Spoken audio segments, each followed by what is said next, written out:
Hello, my Yu-Gi-Oh! Enthusiasts! Welcome back to another testing video, where today we're taking something very interesting to a best 2 out of 3. Yosenju. I got inspired to play this when I was watching, of course, the Most Progression series. He, of course, played a deck of Yosenju, not the deck we are clearly playing, of course, but he played it and it looked really neat. It looked very interesting. I have seen Yosenjus before. I think I played against them once in like a local friendly tournament and stuff like that, but never played them myself. I was also inspired to play another deck, which we'll probably check out next time we test. Have to think about it. But anyways, let's do the card by card. We got Yosenju, 1, 3 of him. Yosenju, 2, 3 of them. Yosenju, 3, 3 of them. 3 Yosenju Tatsuki.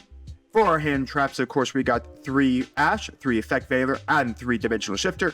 We are a normal summonable decks. If you don't know, all the Yosenjus, when they normal summon, they can immediately normal summon another Yosenju monster, and when they're normal summon, then they basically bounce themselves back to their hand. Each Yosenju does have a different effect. If you control another Yosenju monster, you can target one face-up card your opponent controls, return to the hand. This effect can only be used once while his cards face up, and then again, they all have the same effect. If they're normal summon, they bounce back to your hand. Yosenju, 2 can attack directly. When it does so using this effect, the battle damage inflicted your opponent is halved. So basically, if it attacks directly, he takes half battle damage. And then, 3 can basically search out when he does damage. Oh, excellent. Inflicts battle damage to your opponent. He can search out and add any Yosenju card from your deck to your hand. And then Yosenju Tatsuki is basically an honest for the deck. During either player's turn, during your player's damage step, when your Yosenju monster control battles opponent's monster, you can discard this card. They gain 1,000 attack at the end of this battle. Have fun. And or you can target a Yosenju monster on the field that gains 1 attack to the end of this turn. Basically, we'd use it more for the like honest style effect. And then finally for Yosenju monsters, where I am running 3 of the Yosenju Tsunuchi L, mainly for its pendulum scale effect, where your Yosenju monster you control cannot be destroyed by battle or card effect. You could destroy this card instead. So basically protecting our Yosenjus. Then for our spells, we have triple Yosen Training Ground. Each time Yosenju monster is normal special summon, you can place 1 counter on here, and then basically remove up to the number of counters to get an effect to go off. So basically, that's all we kind of want to do. We just want to normal summon, get so many counters, and go from there. Triple pot of duality. We're a normal summonable deck, so nothing really worrying about special summoning. 2 pot of extravagance. You could put pot of prosperity in here as well. I'm running 2 dimensional fissure because there's nothing better than having dimensional shifter and dimensional fissure. Screw every deck. Triple judgment, triple infinite impermanence. For the extra, we're probably not going to go into this. I just have an Appaloosa, a Axis Code, a Typhon, a Zeus, a Utopia, a Lightning, double Abyss Dweller, 1 Emerald, 1 number 82, 1 Dark Rebellion, 1 Exaton. Evil Swarm Exaton, 1 Silent Monarch, 1 Stellar Knight Deltaros, and 1 Time Thief Redoer. Typically, because we're going to be normal summoning and not really special summoning, again, because of restrictions and stuff like that, we're not really going to get to this extra deck. It's a Seer of the Fodder into Pot of Extravagance. For the side, I got triple Nibiru, 1 Call with the Grave, the Last Dimensional Fissure, double triple Tactics Talent, triple Strike in case we need more ways to remove things, triple Macro Cosmos to make our opponent's life even more painful if Dimensional Shifter is not enough, and then finally 1 Rivalry and 1 Gozen. We are Wind and we are Beast, so we are Beast Warrior and we are Wind. You could also throw Tenki in this deck as well to search out anything else you need. I didn't have it here, but you can use Tenki as well if you're looking to build this deck. So with that, that's the deck. Let's take it to a best 2 out of 3 and see how well we do. Here we go. So we kind of want to go first here to set up our Yosenju stuff, especially our dimensional shifters, our trap cards, and all of that. So we're going to pick the Rocco. We're clearly not going to go first here. Opponent does get to decide. And so our opponent's going to take their time, and here we go. I mean, we drew an Ash. We also drew a single Yosenju. So anyways, we couldn't read it here, but...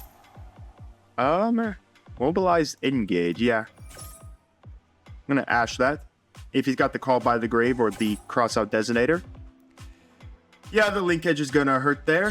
Nothing I could do about that. Sucks, but...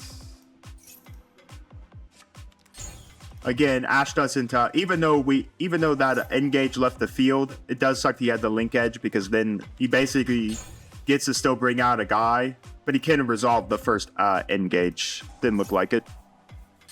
Again, this doesn't negate, it just removes off the field. Ash doesn't care where it goes, I still negate it.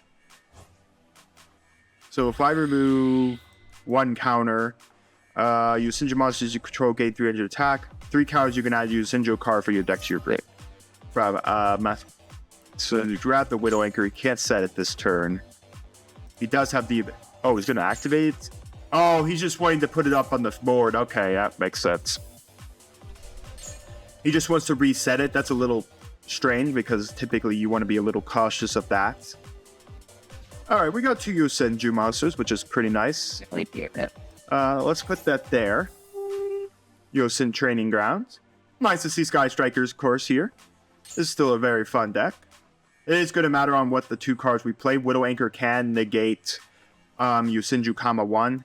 He doesn't have a Ray here, so once we knock out this Shizuku, it's like dead.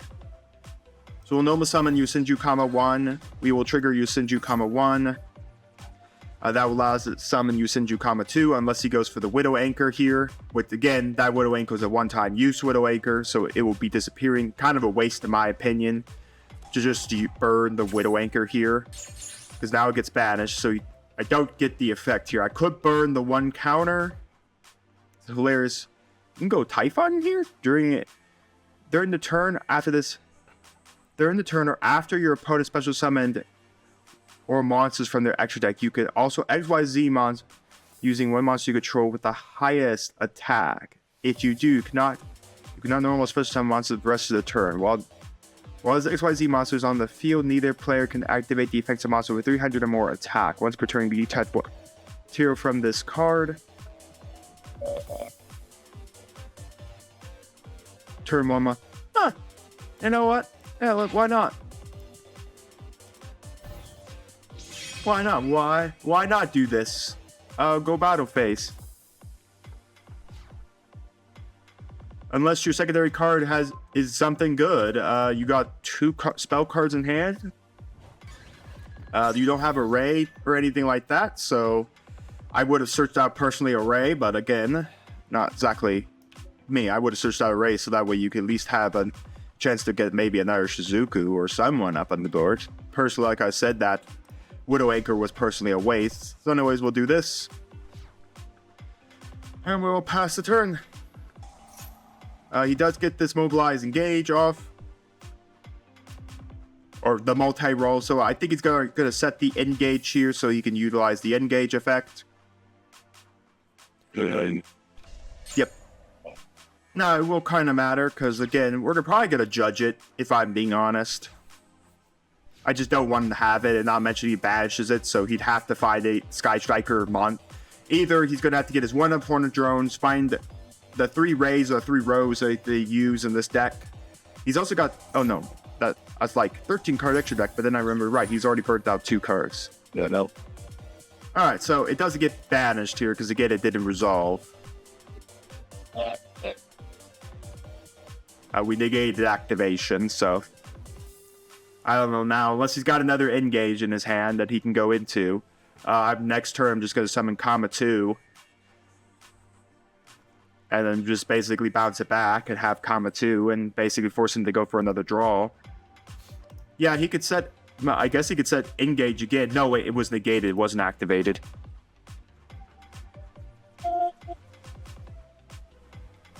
That's what he should have done. He should have sent something to make sure that when multi-roll triggers, that he could resolve multi-roll. Or resolve Engage. Another Judgment. Hilarious. Alright, we will normal summon Oh, I could summon that because it is a Yosenju, but we're not going to normal summon this. I want this in my hand. What is this? If that's a Ray, that feels kind of bad, personally. Battle phase. I'm gonna have the Typhon swing into it. Why would you normal summon the Rays beyond me? But I'm not the player right now. No, it's a Joel Lockworth. Well, I'm barely doing any searching in this deck, so yeah. Kind of wish I sent the lower Yosenju, but I didn't know what it could be. It could have been an Ash Blossom. That had 1800. That is an 1800 booty. So, I mean, comma 2, I'd have to literally use my Sojiki to basically do it. But anyways, this will be nice. I'll be able to normal summon a Yosenju next turn. And basically, all 3 counters. And get my hands on maybe... I would probably get my hands on comma 3. And then that'd be the next turn be using to go for comma 3. Then basically just do that. Alright, so we'll go to main 2. Then we will go to the end phase here. The big question is now, this time, is he going to decide to trigger the multi-roll this turn so that he can make sure in response that his stuff stays alive. I could go into Zeus, funny enough. That is kind of hilarious. I could go into Zeus. I did attack with an XYZ monster. Maybe it's worth going into Zeus. It might be worth going into Zeus next turn. YuGiOh. Sure. It might be worth going to Zeus next turn. Because then unless I want to do it this turn, I could do it, threaten the fact of him having any draw ability. Because I bounce. I could then have Judgment. I don't think it's worth it. Personally, I have Judgment. I think it's worth just passing on that. Comma 2, bounce back to my hand. Personally, I would have gone after the Comma 2, not the Typhon. Again, this is just a waste of a YuGiOh. You could have just held that for next turn and then triggered the effect. So do 1, so what? So you can get the Engage back again? I'll gladly pay half my life points to judge an Engage. Linkage. Okay.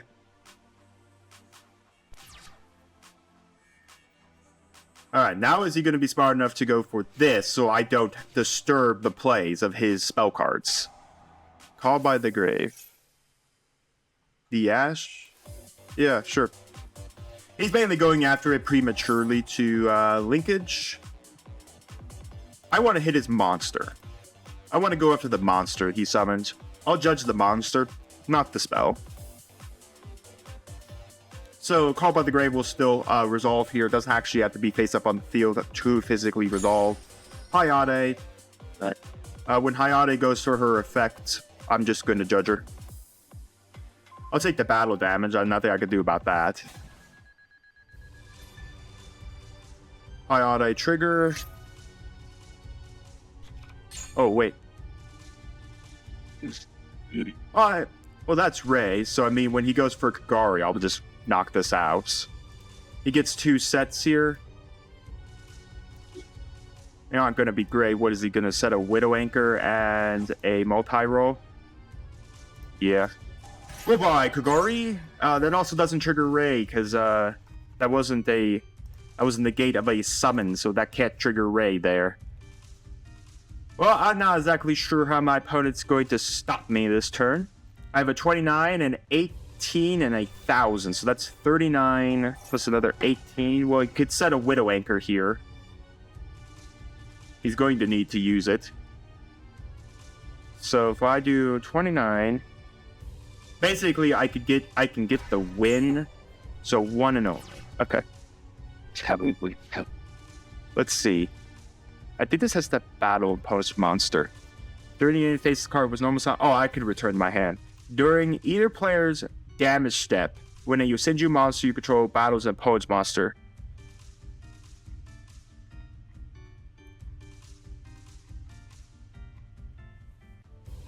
Okay, so basically, in essence, this is basically the win. Normal summon, you should have gone for the Widow Anchor there, my friend. We'll trigger the effect. I'm gonna add Yosenju. This could comma 3. I can't normal summon anything here, but this is game. Draw and lock. Yeah, it's not gonna help, sir. It's not gonna help in any way. We will go 1,000. I doubt he's playing anything like in his hand that could save him. 18. Well, you look at that. Typhon for game. Game 1 goes to us on to game 2. Alright, game 2. We're playing against Sky Strikers. Okay. Ooh, okay, so I like the judges. We're gonna keep the judgments in there. I think I like the macro because that does hurt him pretty harsh. He's going to be going first here, by the way. He's not going to let me set up. My hand trap level is pretty nice as well.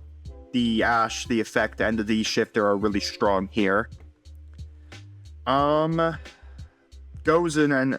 Well, actually, Gozen does hurt him because he does play a multitude of different types. Each of the ace monsters are different types. So I'm going to throw Gozen in there. Let's take out one of the scales for Gozen. The rivalry doesn't matter. They're all the same exact monster type. Let's see. Yeah, not really the hand traps worth playing against. Triple tack, he barely played hand traps against me. The only thing I think is maybe putting in some macros into the deck. Go for Maybe like a double macro in the deck here. die. Let's take out one of the Yosen trading grounds for a macro. And got it little chilling. Well, I mean, we're not really going to have like a lot of our Yosenju monsters up on the board. So I think that's what we'll do. We'll only put in for one of the scales. We'll put in 2 macros. We'll put in a Gozen match. A lot of this is going first, so a lot of it's heavily going to be modified by the fact of us having to see something to stop his plays going second. But, you know, maybe we get lucky. Maybe we get lucky. And that is a dimensional shifter, which will 100% just go burn. Stop, sir. All that stuff's gotta go bye-bye. Again, like I said, we are a normal summon deck. We barely touch this graveyard anyway, so I mean...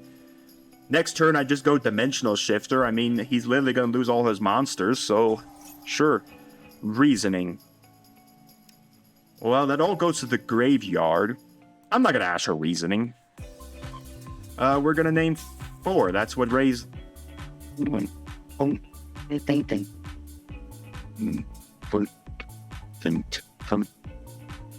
Huh. Why didn't they go to the graveyard? Your opponent declares that activate the cards for your deck to your increase. Then if that monster is the same level as declared, opponents send all activated cards to the graveyard. Okay, so we lost a Widow Anchor there, and he got an Ash. Woo! Best card you could ever play, an Ash Blossom. Well, I mean, the problem now is he has to get rid of this Ash, otherwise all his Sky Striker spell cards are useless, by the way. They cannot have a monster in the main monster zone. So this card is absolutely useless to him. The problem is if he sends this Rose away, it just dies instantaneously. Okay. We're going to activate Dimensional Fissure because, you know, Dimensional Fissure. I do not have a different named comma to summon, so I can't summon another. And why do I care? I'll let you have that. No, we're going to swing over the Rose. Now here's the problem, because he's sitting here with his Ash, all his Sky Striker stuff is like pointless to him. He cannot do anything with it because he needs another Sky Striker ace monster to do anything. And I mean, I have Ashu to basically like do anything I need to do, and now I'm just sending all his monsters to the banish zone. So I mean, please send more Rays to the board. Send them all. I'm more than happy to send them all. Okay, he's baiting me to come in and swing on the Ash so that it removes it, because right now he's kind of hurting. He can't do a single thing against me. Now, while this would be nice to have 𝐂𝐒1, I'm just going to go summon 𝐂𝐒2. We're not going to do anything with Judgment. We're not going to summon another monster with 𝐂𝐒2. While, yes, it would be nice to summon 𝐂𝐒1, I'm not swinging into this Ash. Sir, you got the Ash. It's stuck with you. You deal with it. I'm not dealing with it. I'll do half damage on you for all I want to do. But that's the thing, is like, I'm going to let him just personally find his own out to the Ash Blossom. You're stuck with it, and it's not great. Not great at all. I'll mention that the D Shifter did get rid of one annoying card. Dimensional Shifter's gotten rid of the Rose, and heck, even if he goes into any one of the Sky Striker monsters, what does he do? He loses them all. This deck does play like Pot of Avarice, but the problem is, like, Pot of Avarice is completely pointless when all your monsters are going to the Banish Zone. Effect failure. Well, that is going to cause redirect. No. This monster will be stuck on the board, by the way, as well. Main 2, let's go to the end phase. Now, I'm stuck, because, again, my effect's negated, so I'm stuck there. But, again, I'm not really caring. Well, what he's going to do now is he's going to swing his Ash Blossom into me. That way he can, that way he takes the damage, basically. He takes 1800 to his face, which is, you know, a little impactful there, that you're going to take that much to your face. Yeah, sure. But it clears out the Ash so he can use all his Sky Striker spell cards. He needs to. The big problem, though, is that burnt his Shark. What are you sharking? You want my D Shifter? Sure. Linkage? And no, I'll let him have his monster. Send the Shark Cannon. Summon a guy. What do you summon? It's in battle phase, so 𝐒𝐻𝐿? Yes, I thought 𝐒𝐻𝐿. 𝐒𝐻𝐿 trigger. The problem is I still have a Judgment. This 𝐒𝐻𝐿 goes to the Banish Zone, so yeah, you can... Thank you. Oh no, I can just ask to send. No, I can't. Ash doesn't work that way. Okay, yep. Engage. Go main phase 2 to get to Kagari, and then I will just judge that away. I love Judgment. The fact is that you can constantly pay Judgment. It's unlike Strike and, like, Warning, where you have to, like, have so many life points to continually pay. Yeah, nope. Judgment, say goodbye, Kagari. Well, it should be very interesting now exactly what he does against me, personally. Not exactly sure what he is going to be able to do, but who knows? Maybe he gets lucky. I don't know how lucky you can get. You basically have to normal summon a Ray here. And then you can't go into Kagari again. I think you can only go into these Sky Striker Aces once per turn. Yeah, once per turn you can only go into these Sky Striker Aces. Folks, unfortunately my internet decided to snap out of existence, Thanos snap style, while I was trying to record our match between Sky Strikers and Yosenju. If I'm being honest, the way things were going in Game 2, our hand being 𝐂𝐒1, another 𝐂𝐒2, we could have gone into any of our XYZs, like, we could have gone into, I think Sky Typhon would have not worked that turn during your turn, or the turn after your opponent special summoned 2 or more monsters. They did special 2 more monsters. We could have probably gone to Sky Typhon, we could have done Zeus and then gone to Lightning, or no, Utopia, Lightning, and then Zeus to basically make sure the board presence never matters. We could have gone into Titan Thief or Doer. I mean, there's a lot of things we were doing. Basically, we were going to screw over their monsters. Depending on what our next draw was, we pretty much had it. The Dimensional Shifter hurt them for an entire turn. The fact of the matter was, if we drew another Dimensional Shifter, it was pretty much over for them at that point. So, I think, in all honesty, I believe we were going to win game number 2 easy. Again, like I said, we had another 𝐂𝐒2 to summon. We had a 𝐂𝐒1. We could have overlaid them that turn to go into, like, Utopia and then into Lightning. And then basically gone into, Zeus the next turn, then we could Zeus the board. Heck, or even Time Thief Redoer, in my opinion, probably would have been even better, because then we could just trigger Time Thief Redoer's effects. Well, it does put monsters in our graveyard. Nothing we could really do about it. But yeah, I mean, I think we were going to personally be winning that game. No doubt in my mind. Heck, we could have even gone into Stellar Knight Deltaros that turn. No, I didn't see that. I mean, heck, we could just blow up their special summonable monsters once per turn. While this card is, your opponent cannot activate cards or effects when you normal special summon a monster, and once per turn we could have detached to blown something up, but I mean, I don't know. I think honestly we had the win either way. I think we were winning either way without a singular doubt in my mind. Yeah. So I want you to let me know your thoughts down in the comments on this Yosenju deck. Does it definitely need the 10 keys? What's your thoughts overall on the deck? Have you played Yosenjus in the past? How could I improve this deck? What'd you think about the gameplay up to the point where my internet decided to disappear on me? Let me know that all down in the comments. And while you're coming, do make sure to like the video, subscribe to the channel, and ring the bell so you can notify my videos go live for you. And we'll see you next time on Mama Dragon's TCG.